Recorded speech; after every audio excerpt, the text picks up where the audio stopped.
मैं डॉक्टर भामा अग्रवाल आपके अपने यूट्यूब चैनल पर आपका स्वागत करती हूँ, अभिनंदन करती हूँ। आइए प्यारे बच्चों, आज हम राष्ट्र कवि रामधारी सिंह दिनकर द्वारा रचित कुरुक्षेत्र नामक प्रबंध काव्य का अध्ययन आरंभ करते हैं। यह प्रबंध काव्य 7 सर्ग में विभाजित है और हम आज उसके चौथे सर्ग का अध्ययन करेंगे। इस चतुर्थ सर्ग में महाभारत के युद्ध के कारणों, सच्चे योद्धा का धर्म, हृदय और बुद्धि का द्वंद्व, भीष्म पितामह द्वारा किए गए कार्यों का वो स्वयं विश्लेषण आदि विषयों का यहाँ विस्तार पूर्वक वर्णन करते हुए विचार किया गया है।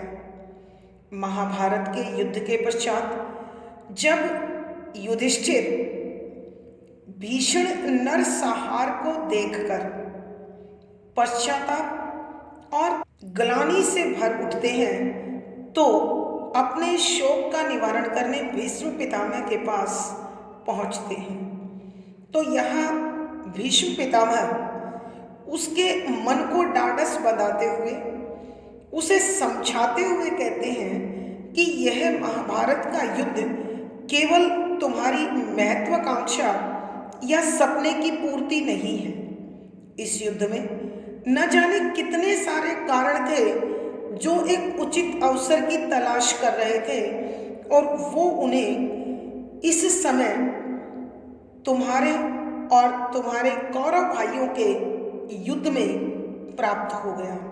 इसीलिए संपूर्ण भारतवर्ष के योद्धा जो चाहे किसी भी कारण से क्षुधित थे, वो कुछ तुम्हारी ओर और कुछ कौरवों की ओर अपनी अपनी भावना के अनुसार, आवश्यकता के अनुसार, संकल्प के अनुसार अथवा प्रतिशोध के अनुसार बटकर खड़े हो गए थे।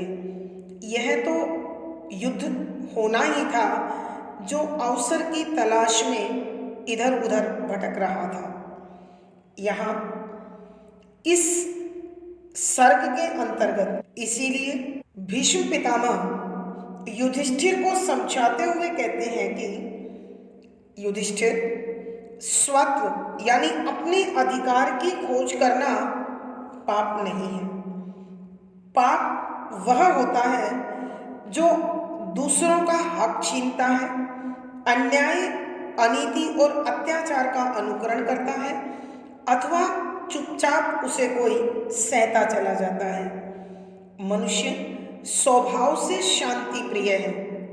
जहाँ तक संभव होता है वह लड़ाई झगड़े और युद्ध जैसे कारणों से बचना चाहता है, लेकिन जब दानवता इतनी अधिक बढ़ जाती है कि सहने की शक्ति जवाब दे देती है तो प्रतिशोध, युद्ध अथवा प्रतिकार के सिवा कोई दूसरा रास्ता नहीं बचता।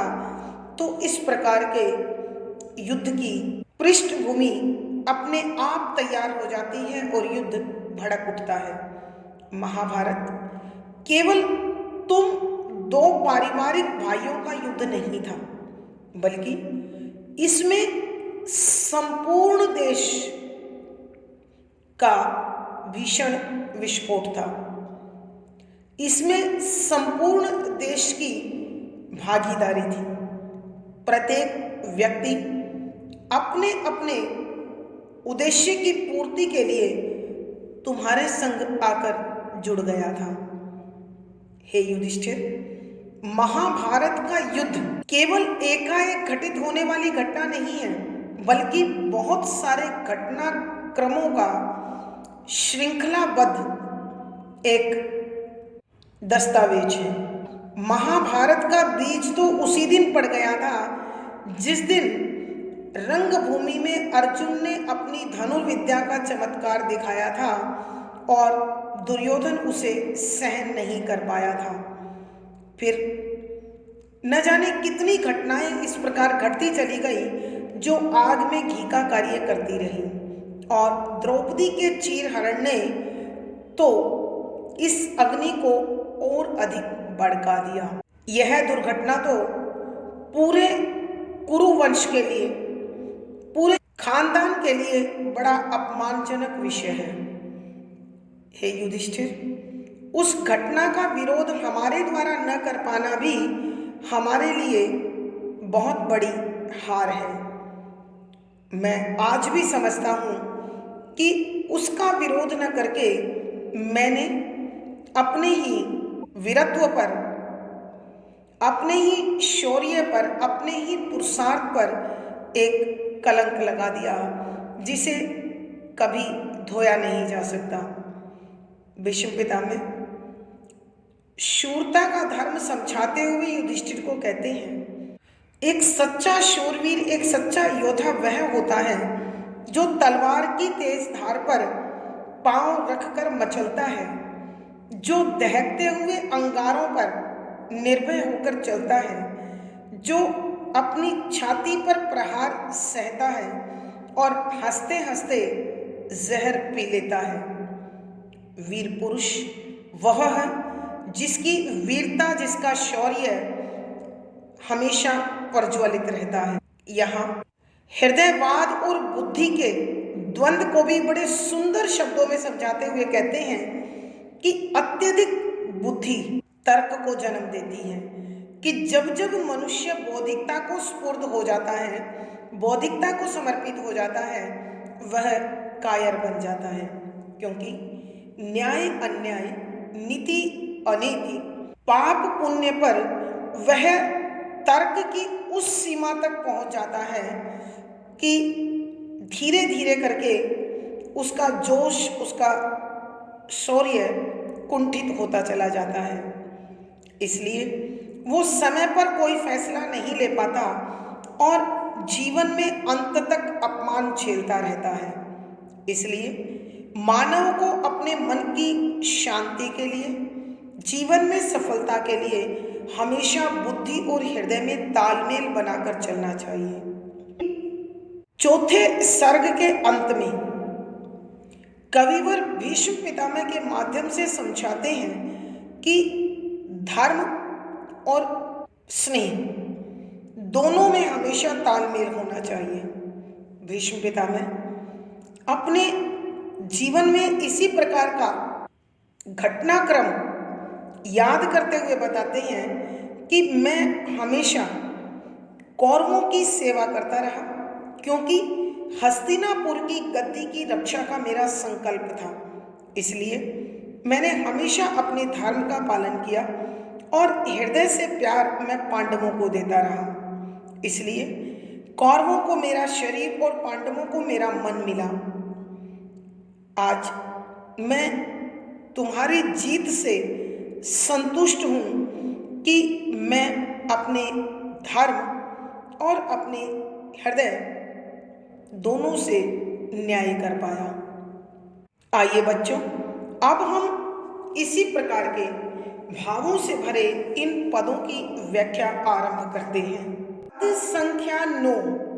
युगों से विश्व में विश्ववायु बहती आ रही थी, धरित्री मौन हो दावा अग्नि सहती आ रही थी, परस्पर वैर शोधन के लिए तैयार थे सब, समर का खोजते कोई बड़ा आधार थे सब। प्रसंग प्रस्तुत पद हमारी हिंदी की पाठ्य पुस्तक आधुनिक हिंदी कविता में संकलित राष्ट्र कवि रामधारी सिंह दिनकर द्वारा रचित प्रबंध काव्य कुरुक्षेत्र से लिया गया है।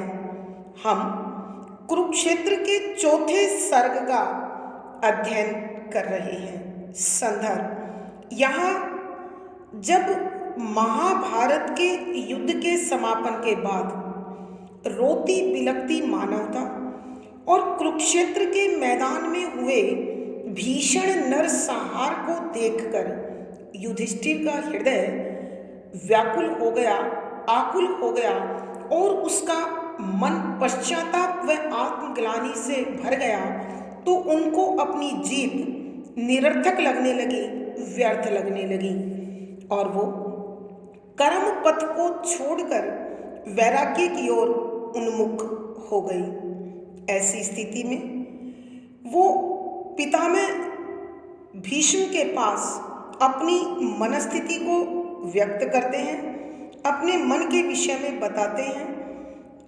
तब भीष्म पितामह उन्हें पाप भार से मुक्त कर पुरुषार्थ में लगने की प्रेरणा देते हुए बताते हैं। व्याख्या: शब्दों के अर्थ साथ साथ युगों, बहुत पुराने समय से विश्व संसार, विश्व वायु, जहरीली हवा अर्थात ईर्ष्या, द्वेष, राग, विराग, प्रतिशोध आदि विषयों को लेकर बहने वाली हवा बहती बहती हुई आ रही थी, चल रही थी।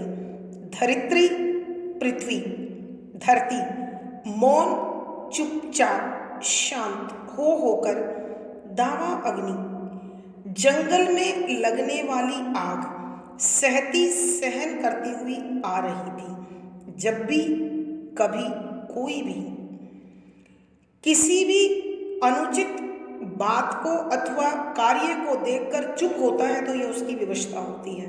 तो धरती भी शांति कायम रखने के लिए चुपचाप उसे देख रही थी और मन ही मन दुखी थी। परस्पर आपस में वैर शोधन, दुश्मनी निकालना, बदला लेना, तैयार थे सब सारे के सारे समर युद्ध का के लिए खोजते ढूंढ रहे थे। कोई न कोई बड़ा आधार थे सब कि बड़ा कारण ढूंढ रहे थे जिसके साथ लगकर वो अपने अपने प्रतिशोध को अथवा अपने मन के कष्ट का निवारण कर सकें, उस भार को समाप्त कर सकें। यहाँ भीष्म पितामह युधिष्ठिर के पाप बोध को समाप्त करते हुए, उसके मन के दुख के भार को हल्का करते हुए बताते हैं कि हे युधिष्ठिर, यह युद्ध तुम्हारी महत्वाकांक्षा का परिणाम नहीं है, यह धर्म युद्ध था। और इस युद्ध में जितने भी लोग शामिल हुए, जो भी राजा महाराजा तुम दोनों पक्षों के साथ मिले, उनका अपना अपना स्वार्थ था, अपना अपना हित था। बहुत लंबे समय से पूरा का पूरा संसार बड़ा कष्टकारी वातावरण में जी रहा था। कहीं शोषक का शोषण इतना अधिक बढ़ा हुआ था कि आम जनता उसके अनाचार से, अत्याचार से, अन्याय से त्राही त्राही कर रही थी और कुछ शक्तिशाली लोग अपने हृदय में राग, विराग, ईर्ष्या, द्वेष, प्रतिशोध आदि न जाने किस किस प्रकार के भाव समेटे हुए थे और अनेक एक दूसरे की आंखों का कांटा बने हुए थे, दुश्मन बने हुए थे। तो यह दुश्मनी की लहर कहीं शोषक के प्रति आक्रोश था, कहीं साथियों के शौर्य से जलन थी, कहीं कोई अपमानित व्यक्तित्व अपने अपमान का बदला चुकाना चाहता था। इसलिए चारों ओर वातावरण घुटन भरा बना हुआ था। धरित्री मौन हो दावा अग्नि सहती आ रही थी और पृथ्वी भी चुपचाप इस सारे दूषित वातावरण को, यह सब दृश्य चुपचाप देख रही थी और यह जहरीली वायु जंगल में फैलने वाली आग की तरह बड़ी तेजी से बढ़ रही थी, फैलती जा रही थी। परस्पर वैर शोधन के लिए तैयार थे सब कि सब अपनी अपनी दुश्मनी निकालने के लिए, अपना अपना बदला चुकाने के लिए अवसर की तलाश कर रहे थे। सब ऐसा कोई आधार ढूंढ रहे थे कि जिससे वो अपने मन की पीड़ा को, अपने मन के कष्ट को समाप्त कर सके। समर का खोजते कोई बड़ा आधार थे सब, कि सब इस प्रतीक्षा में थे, इस अवसर के इंतजार में थे कि कोई उन्हें ऐसा अवसर मिल जाए, ऐसा मौका मिल जाए कि वो अपना बदला चुका सकें। और युधिष्ठिर, महाभारत के युद्ध ने उन्हें ऐसा सुअवसर दिया और वो सब इस युद्ध का हिस्सा बन गए। आइए बच्चों, हम एक बार फिर इस पद की व्याख्या करते हैं। यहाँ भीष्म पितामह पाप बोध से घिरे हुए युधिष्ठिर को कर्म पथ से जोड़ने के लिए भीष्म पितामह उन्हें समझाते हैं कि हे युधिष्ठिर, यह सारा का सारा विश्व, युगों से विश्व में विश्ववायु बहती आ रही थी कि बड़े लंबे समय से सारे संसार में एक दूषित वातावरण बना हुआ था, एक जहरीली हवा चल रही थी, लहर चल रही थी, क्योंकि कोई अन्याय, अत्याचार और शोषण से प्रजा के हितों को छीन रहा था, उनके सुख, चैन, शांति को समाप्त कर रहा था। कोई किसी से बदला लेने के लिए तैयार था, कहीं राग था, कहीं विराग था, यानी समूचा का समूचा संसार दूषित भावों से प्रेरित होकर युद्ध के लिए तैयार था। धरित्री मौन हो दावा अग्नि सहती आ रही थी और पृथ्वी भी इस जहरीली वायु, जो जंगल की आग की तरह दिनों दिन बढ़ती जा रही थी, उसे चुपचाप देख रही थी, सह रही थी और लाचार हो कोई प्रतिक्रिया नहीं दे रही थी। क्योंकि माता माता होती है, वह चाहती है कि उसके पुत्र समभाव से, सद्भाव से, प्रेम से रहें, लेकिन ऐसा नहीं होता तो लाचारी और विवशता में उसे चुप रहना पड़ता है। और पृथ्वी के साथ भी यही स्थिति थी। परस्पर वैर शोधन के लिए तैयार थे सब, कि आपस में अपने अपने बदले लेने के लिए, अपने अपने वैर निकालने के लिए, दुश्मनी निकालने के लिए सब लोग तैयार खड़े थे। समर का खोजते कोई बड़ा आधार थे, कि सब महासंग्राम के लिए, युद्ध के लिए कोई बड़ा मौका, बड़े अवसर की तलाश में लगे हुए थे। हे युधिष्ठिर, तुम्हारे महाभारत के युद्ध ने उन्हें यह अवसर प्रदान कर दिया, इसीलिए सभी अपनी अपनी प्रतिशोध की ज्वाला को लेकर उस युद्ध भूमि में तुम्हारे साथ शामिल हो गए। भावार्थ, कवि के कहने का भाव यह है कि इस संसार में जब भी कोई बड़ा कार्य होता है तो उसका भार भी अनेक लोगों का होता है। और महाभारत के युद्ध में भी यह केवल कौरव और पांडवों का ही नहीं, बल्कि समूचे भारतवर्ष के शक्तिशाली राजाओं के प्रतिशोध का परिणाम था। विशेष यहाँ कवि ने युद्ध के कारणों और उनकी परिस्थितियों का बड़ा ही यथार्थपूर्ण, बड़ा ही सजीव चित्रण किया है। शुद्ध साहित्यिक खड़ी बोली का प्रयोग है, शांतरस प्रसाद गुण है, तुकांत छंद गेय शैली और संगीतात्मकता बनी हुई है। यहाँ विष, वायु, रूपक और पदमैत्री, धरित्री मौन, पृथ्वी का चुप होना, मानवीकरण अलंकार, दावा अग्नि, फिर रूपक अलंकार, अनुप्रास, स्वभावोक्ति आदि अलंकारों का सुंदर सटीक प्रयोग हुआ है। पद संख्या 10। कहीं था जल रहा कोई किसी की शूरता से, कहीं था क्षोभ में कोई किसी की क्रूरता से, कहीं उत्कर्ष ही का निरिपों को सालता था, कहीं प्रतिशोध कोई भुजंगम पालता था। प्रसंग पूर्ववत। संदर्भ, यहाँ जब महाभारत के युद्ध का भीषण नरसंहार युधिष्ठिर ने देखा, रोती बिलखती मानवता को सुना और महसूस किया, तो उनका हृदय पश्चाताप और आत्मगिलानी से भर गया। ऐसे में उनका हृदय इस जीत का आनंद मनाने में स्वयं को असमर्थ मान रहा था।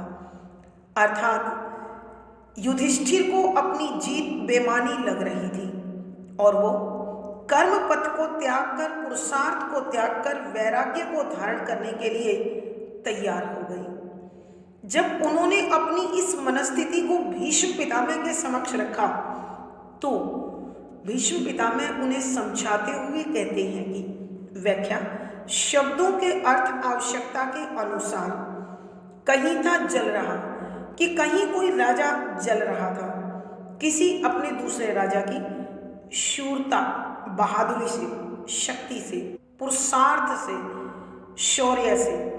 कहीं था क्षोभ में कोई किसी की क्रूरता से।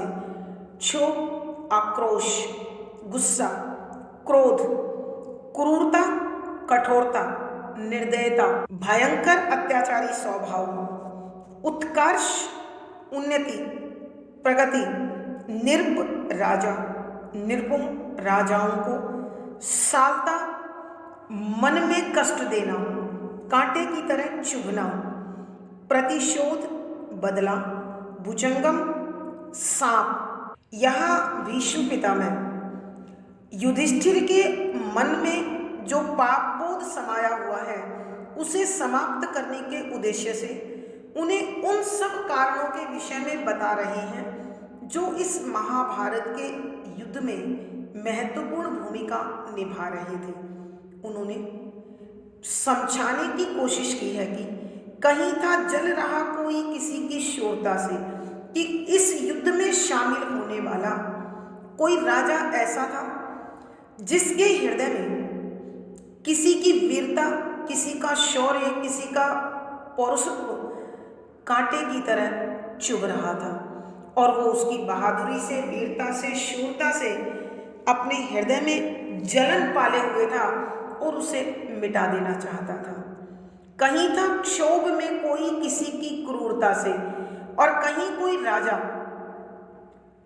अथवा कोई अन्य व्यक्ति किसी के निर्दयी स्वभाव के कारण, किसी के अत्याचारी व्यवहार के कारण अपने मन में अत्यधिक दुख, पीड़ा, क्रोध, आक्रोश समेटे हुए था।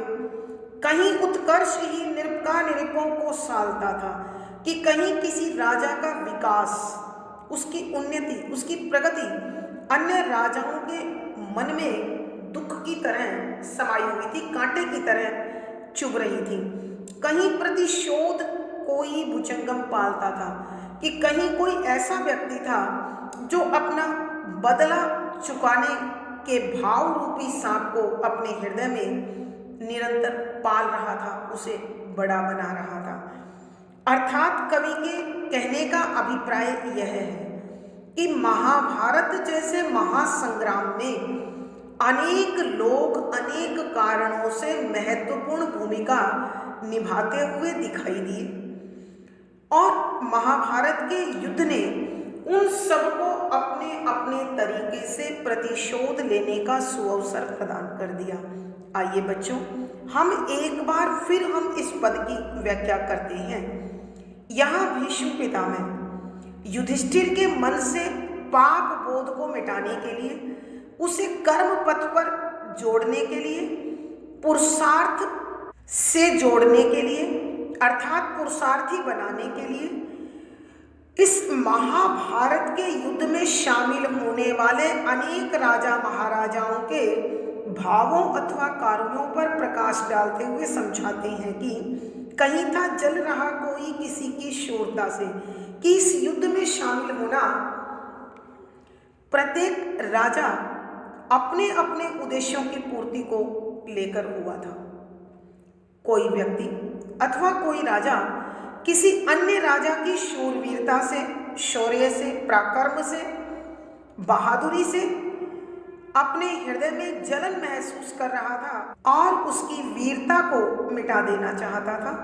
कहीं था क्षोभ में कोई किसी की क्रूरता से कि कहीं किसी राजा के अत्याचारी, अनाचारी, दुराचारी व्यवहार के कारण अत्यधिक आक्रोशित था कि वह उसके शोषण से, उसके दमन से इस कदर आहत हो चुका था, इतना अधिक दुखी था, वह उसको समाप्त कर देना चाहता था।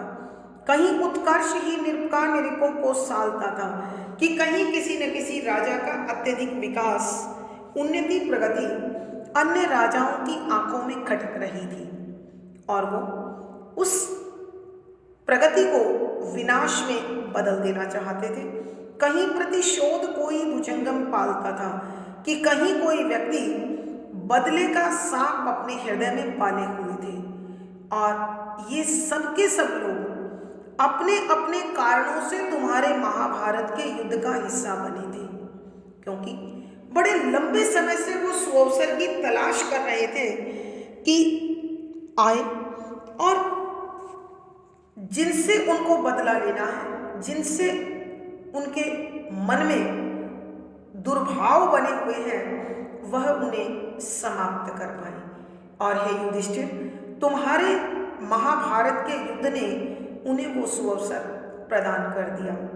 तो इस प्रकार तुम अधर्म के नहीं, पाप के नहीं, बल्कि पुण्य के और शांति के संस्थापक बनते हो।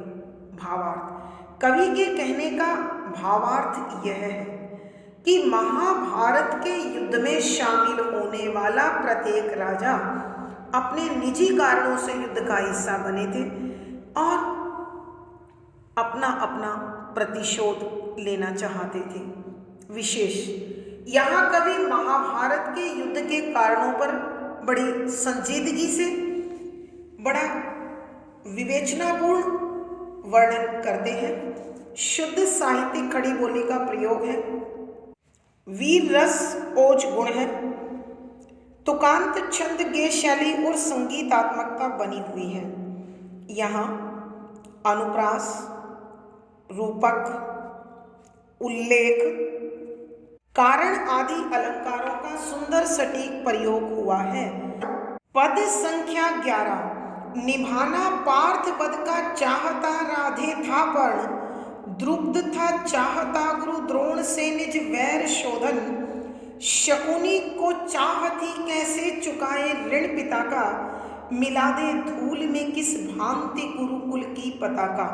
प्रसंग पूर्ववत संदर्भ, यहाँ कविवर उस समय का वर्णन कर रहे हैं जब महाभारत के युद्ध के समापन के बाद युधिष्ठिर कुरुक्षेत्र के मैदान में हुए भीषण नरसंहार को देखकर, रोती बिलखती मानवता को देखकर और तड़फते हुए अपने परिजनों को देखकर उनका मन बेहद दुखी होता है। वो पश्चाताप और आत्मग्लानि से घिर जाते हैं।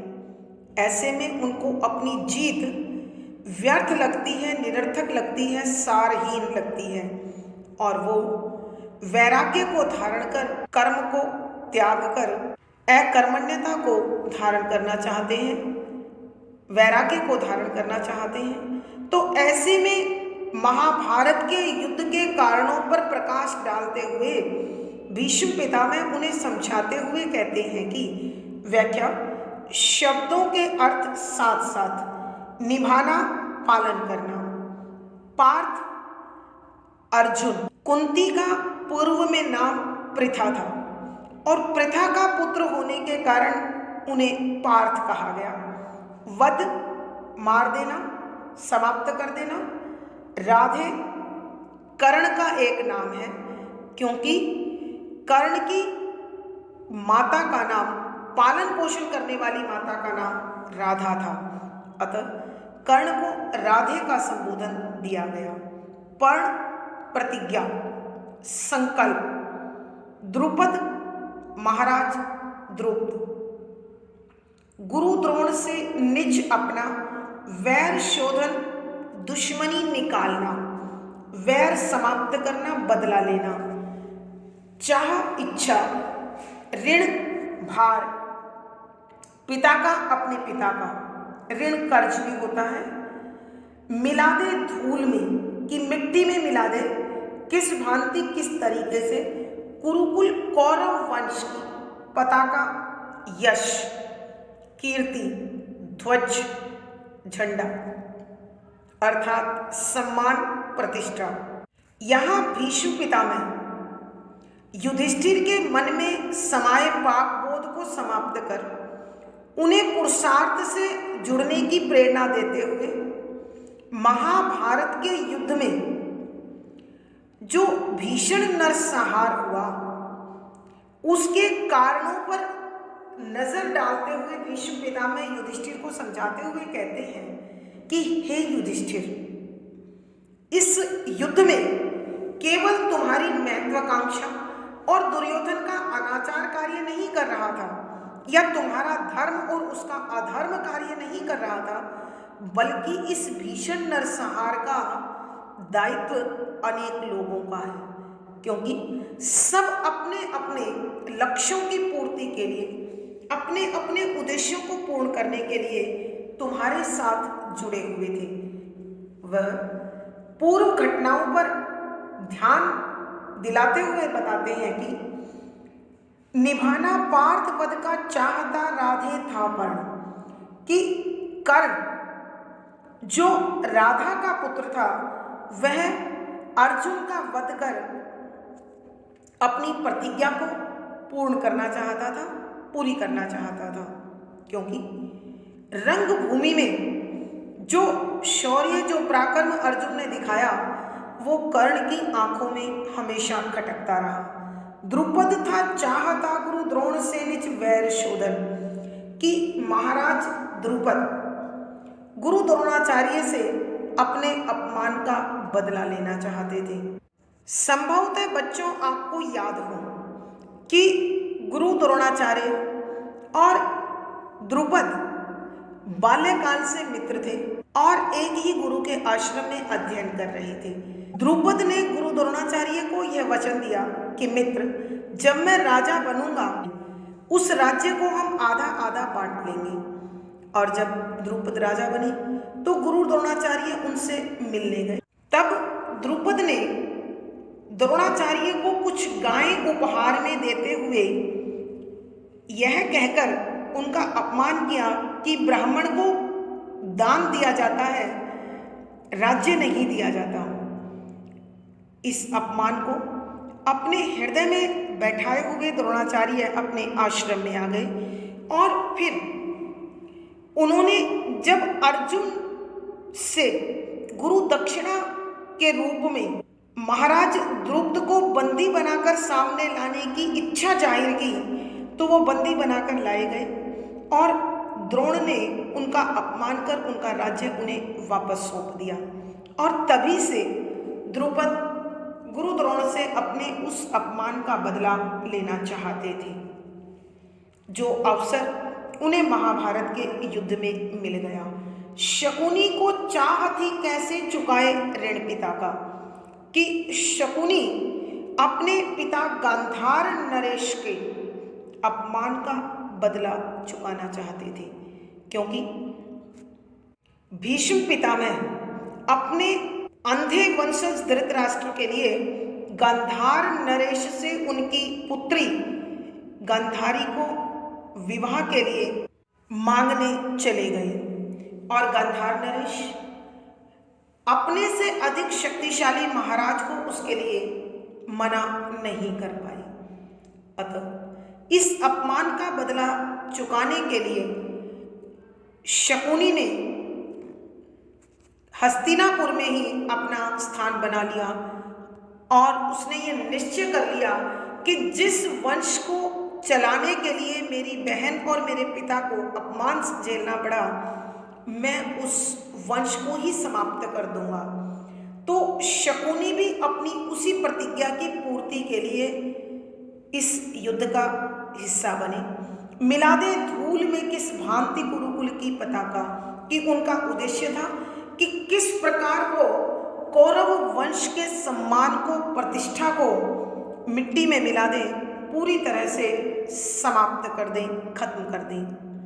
तो आरंभ से ही उनका कार्य इस कुरु वंश को मिटा देने का था और वो योजनाबद्ध तरीके से इस महासंग्राम का एक प्रमुख कारण बनी।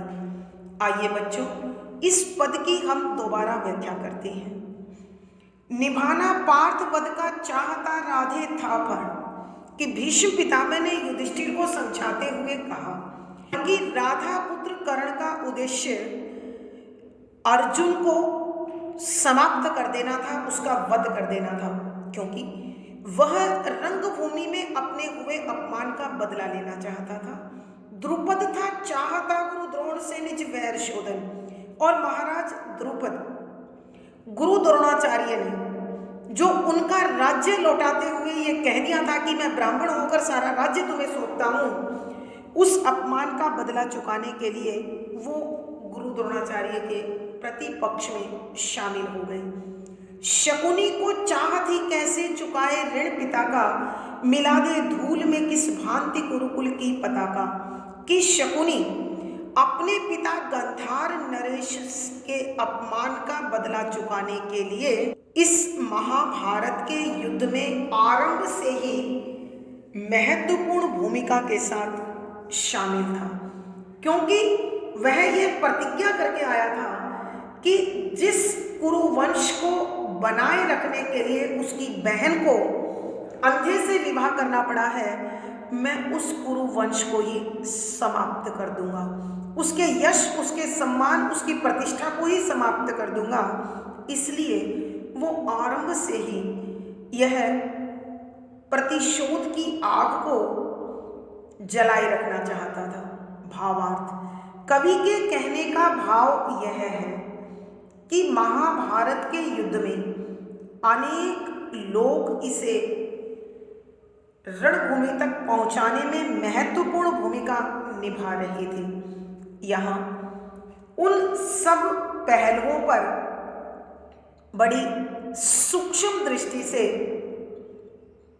नजर डाली गई है। विशेष यहाँ कविवर महाभारत के युद्ध के कारणों का श्रृंखलाबद्ध रूप से विवेचन कर रहे हैं। शुद्ध साहित्यिक खड़ी बोली का प्रयोग है, वीर रस ओज गुण है, तुकांत छंद गे शैली और संगीतात्मकता बनी हुई है। इस पद में विशेष रूप से सामासिक पदावली का प्रयोग हुआ है। सामासिक पदावली प्यारे बच्चों वह होती है समास में जब दो पद किसी न किसी कारण से संबंधित होने पर एक दूसरे के निकट आ जाते हैं, पर सर्ग विभक्तियां अथवा कारक चिन्ह जहां लोप हो जाते हैं वहां सामासिक पद कहलाते हैं। यहाँ अनुप्रास, पदमैत्री, स्मरण, रूपक, स्वभावोक्ति आदि अलंकारों का सुंदर सटीक प्रयोग हुआ है। पद संख्या 12। सुयोधन पर न उसका प्रेम था, वह घोर छल था, हितु बनकर उसे रखना ज्वलित केवल अनल था, जहां भी आग थी जैसी सुलगती जा रही थी, समर में फूट पड़ने के लिए अकुला रही थी। प्रसंग पूर्ववत संदर्भ, यहाँ कविवर उस समय का वर्णन कर रहे हैं जब कुरुक्षेत्र के मैदान में महाभारत के युद्ध के समापन के बाद भीषण नरसंहार को देखकर रोती बिलखती मानवता की तड़फ को महसूस कर और परिजनों के असहाय जीवन को देखकर युधिष्ठिर का हृदय पश्चाताप और आत्मग्लानि से भर गया। अतः उन्हें अपनी जीत बेमानी लगने लगी, सारहीन लगने लगी, निरर्थक लगने लगी, महत्वहीन लगने लगी, और वो पुरुषार्थ और कर्मठता का त्याग कर वैराग्य धारण करने को तैयार हो गई। ऐसे में जब उन्होंने अपनी मनस्थिति को भीष्म पितामह के समक्ष प्रस्तुत किया तो भीष्म पितामह उनके मन से पाप का बोझ हटाने के लिए और उन्हें पुनः कर्मठता से जोड़ने के लिए कहने लगे कि व्याख्या शब्दों के अर्थ साथ साथ सुयोधन दुर्योधन पर के लिए न नहीं उसका अर्थात शकुनी का प्रेम लगाओ सच्चा नहीं था, वह अर्थात लगाओ प्रेम घोर भयंकर भयानक छल धोखे से भरा हुआ था, कि वह प्रेम सच्चा नहीं महज दिखावा था। हितु शुभ चाहने वाला शुभ चिंतक बनकर दिखाना, रखना बनाए रखना था, ज्वलित जलता हुआ केवल मात्र अनल आग को, कि उसका शुभ चिंतक बनकर उसके हृदय में प्रतिशोध की आग को जलाए रखना था, उसे प्रचंड रूप देना था।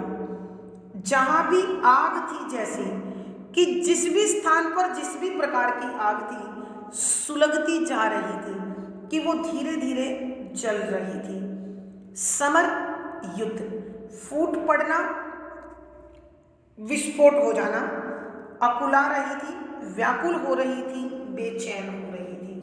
यहाँ भीष्म पितामह युधिष्ठिर को महाभारत के युद्ध के कारणों को समझाकर उसके मन से पाप का भार हल्का करना चाहते हैं, और वो तथा उन्हें कर्मठता और पुरुषार्थ से जोड़ना चाहते हैं।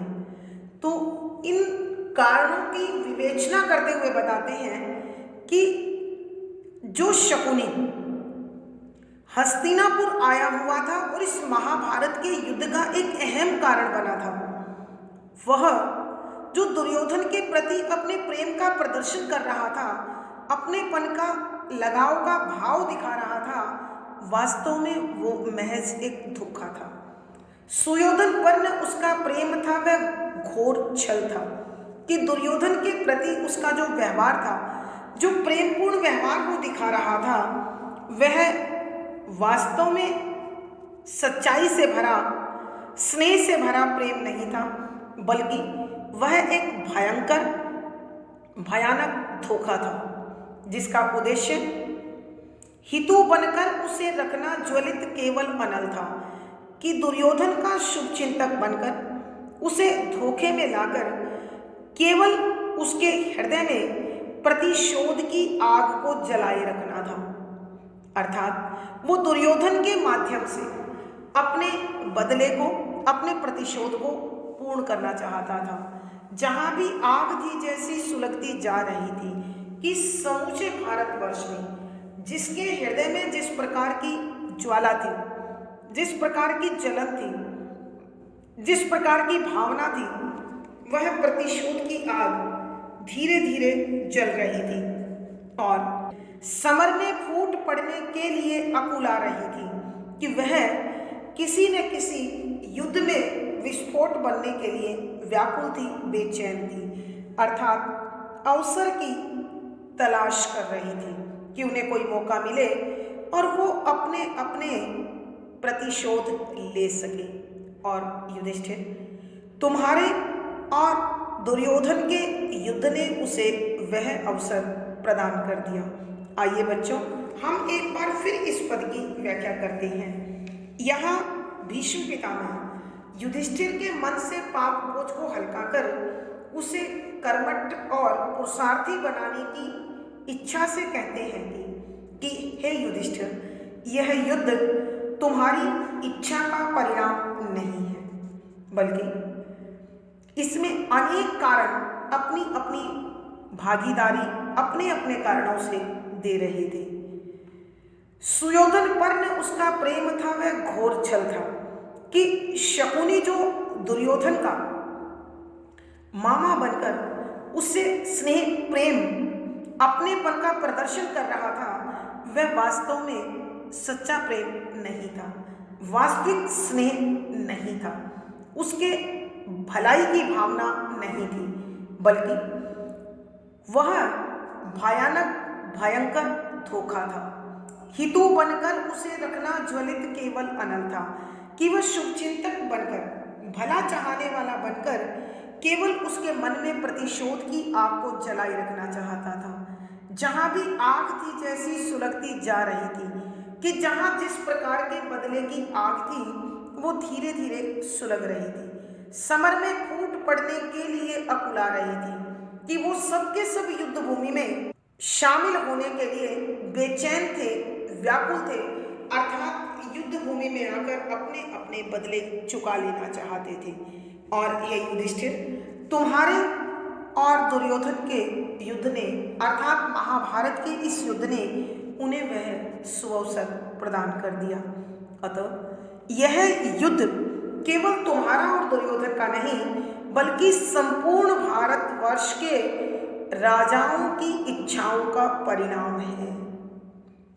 भावार्थ, कवि के कहने का भाव यह है कि महाभारत के युद्ध में विभाजित दो दल, पांडव पक्ष और कौरव पक्ष, जो नेतृत्व में तो युधिष्ठिर और दुर्योधन के दिखाई दे रहे थे, लेकिन उनके मूल में अनेक कारण थे। विशेष यहाँ कविवर महाभारत के युद्ध के कारणों पर प्रकाश डालते हुए उसका यथार्थ चित्रण कर रहे हैं। शुद्ध साहित्यिक खड़ी बोली का प्रयोग है, वीर रस ओज गुण है, तुकांत छंद गे शैली और संगीतात्मकता समाई हुई है। यहाँ इस पद में अनुप्रास, विरोधाभास, स्मरण, मानवीकरण आदि अलंकारों का सुंदर सटीक प्रयोग हुआ है। आज की कक्षा में प्यारे बच्चों इतना ही। अगली कक्षा में फिर मुलाकात होगी। पिछली वीडियो का लिंक आपको डिस्क्रिप्शन बॉक्स में मिल जाएगा। आशा है पढ़ा गया विषय आपको समझ में आया होगा। अपने भाव व विचार कमेंट बॉक्स में लिखें। वीडियो को लाइक करें, शेयर करें और चैनल सब्सक्राइब करें। आपका दिन और जीवन मंगलमय हो, इसी शुभकामना के साथ आभार, धन्यवाद।